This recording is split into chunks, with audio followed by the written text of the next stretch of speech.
Hello, welcome to Eastside Radio, and today our guest is Mr. Saleem.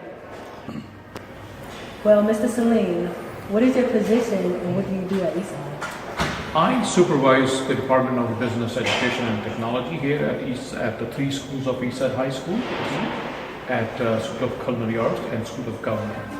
And what I'm supposed to do is to make sure the teachers in business and department are doing what they're supposed to be doing. That is teaching you guys. Well, besides being a supervisor at our school, what do you do outside of school?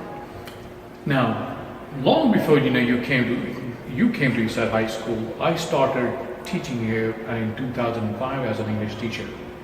So you can take Mr. Saleem out of English teaching and put him in business education department, but you can't take an English teacher out of Mr. Saleem.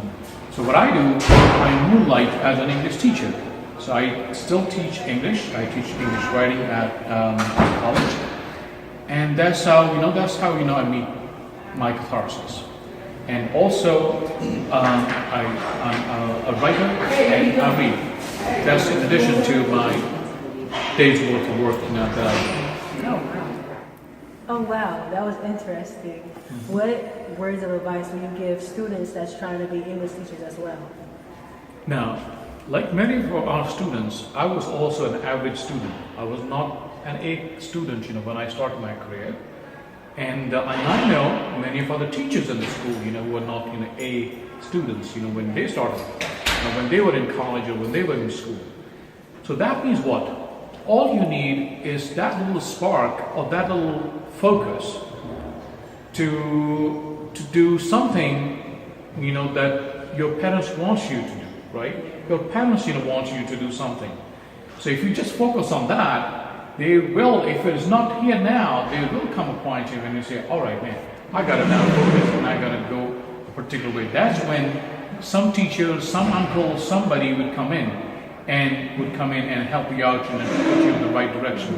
And from that point on, all you need, is just a general guidance. And luckily, with the help of technology and the resources that are available now, it's not hard for many people to get back on track. So in fact, this is my advice, which you can carry on and give it to your classmates, friends, and all that. And to those who you think they're a little off track, tell them, man, it's never too late to get back on track. So, you can help them. I can help them. Any of the teachers can help them get back on track. Okay, that was a positive decision to say a quote like that to inspire kids that's trying to be English teachers or anything they want to major in. But the last question is, where do you see all three schools going from here? First of all, I thank you for this opportunity to share, what my goals are, and I also admire your confidence. And I believe you will go a long way also in your career. I can tell you, we know that ours is a struggling school district. Harrison as a district. But I also know that there are many other struggling school districts where there are pockets of success, where there are schools which are nationally renowned.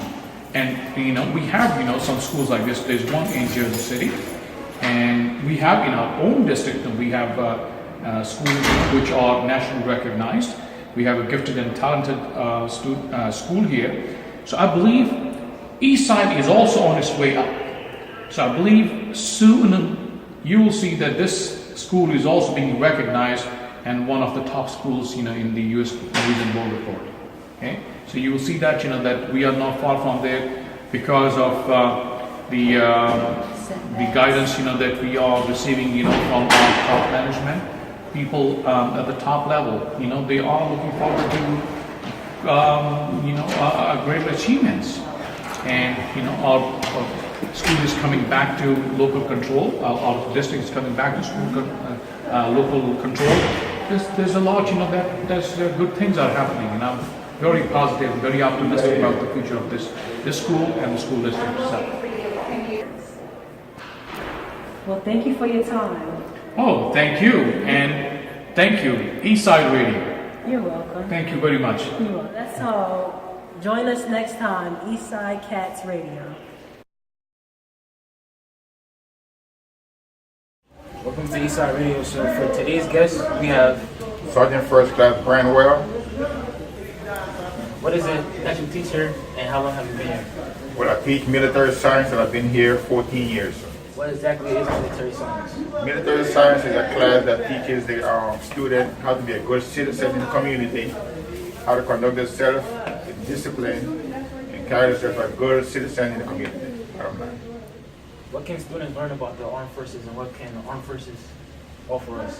What the student can learn from the armed forces is discipline, and what the armed forces can offer them is education, wonderful education, discipline, and how to be more responsible and carry themselves. This is my class, AC student performing drill and ceremony at this time. About face.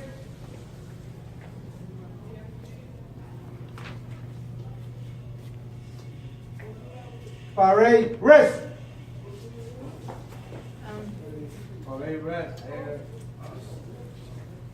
¿Están grabando ustedes?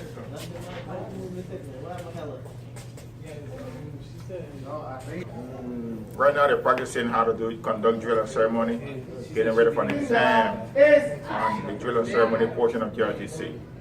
And they should be testing next week. Right now they're just practicing and getting familiarized with the commands. And lastly, if any students want to join GRTC, what can they do? First of all, they need to go on interview with Colonel Kelly, and from there Colonel Kelly will decide whether or not the person is capable of handling GRTC. And if they do, they go straight up to the guidance council and get GRTC placed on the scale. Thanks a lot for the information. It was good to have you on the show. My pleasure. Thank you.